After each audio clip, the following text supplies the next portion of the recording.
E aí pessoal, beleza? Professor Alex falando. Antes de começar o treino de hoje, eu quero dar uma breve introdução. Este é o 5º vídeo do canal e com isso eu acredito que esses 5 vídeos têm o conteúdo suficiente para uma pessoa que nunca jogou xadrez, não sabe nada de xadrez, do zero do xadrez e queira aprender a jogar. E com esses 5 vídeos tem conhecimento suficiente para ele se desafiar a jogar um xadrez online ou até mesmo um xadrez presencial.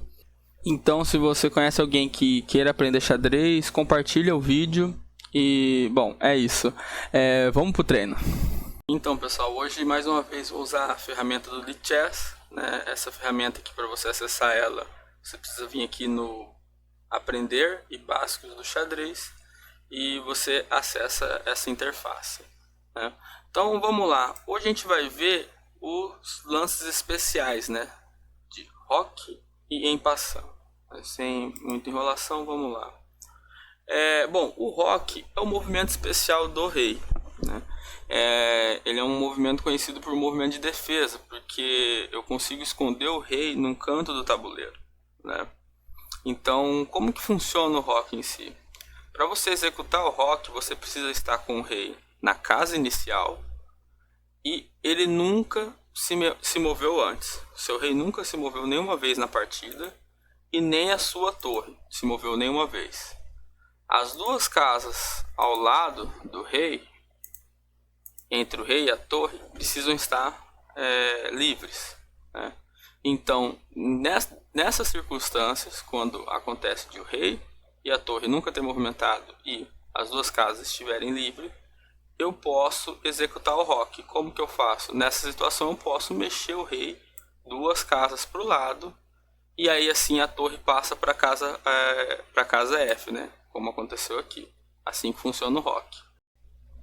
Existem 2 tipos de roque: o roque curto e o roque longo. O roque curto é para a ala do rei, onde tem apenas 2 casas entre o rei e a torre. E o roque longo é para a ala da dama, onde tem 3 casas entre os dois.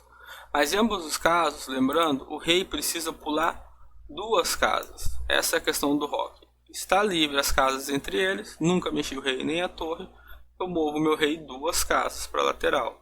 E a torre pula para o outro lado, né?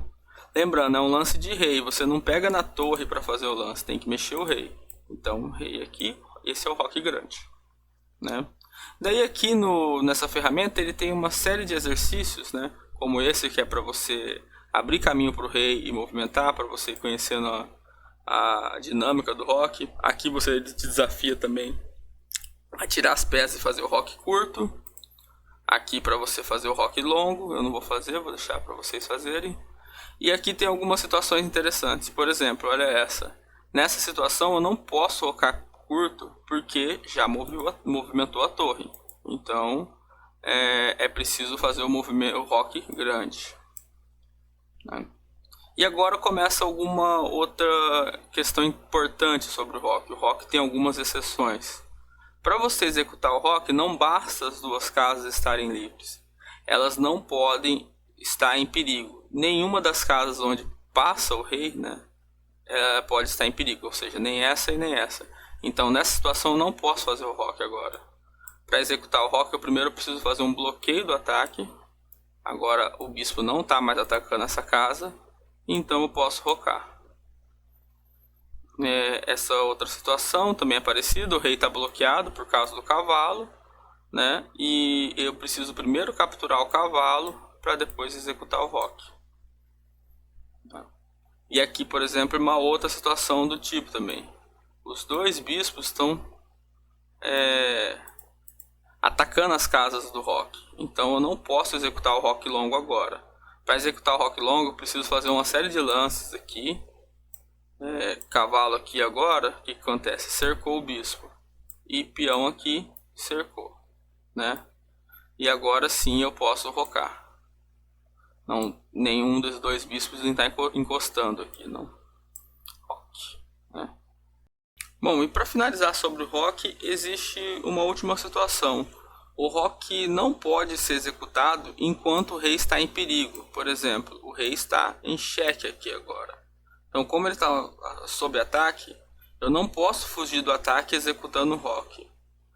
Ou eu movimento meu rei, né? E já vou perder o rock, porque se o rei movimentou uma vez, não se tem mais rock, né? Ou, por exemplo, eu tenho que fazer um lance como o C3 aqui, né? Que bloqueia o bispo e no lance em sequência eu posso rocar, né? Bom, então agora vamos para o movimento especial do peão. A gente vai ver agora o en passant, a captura em passant, né? Como que funciona isso? A captura em passant acontece quando o adversário movimenta o peão com um salto duplo.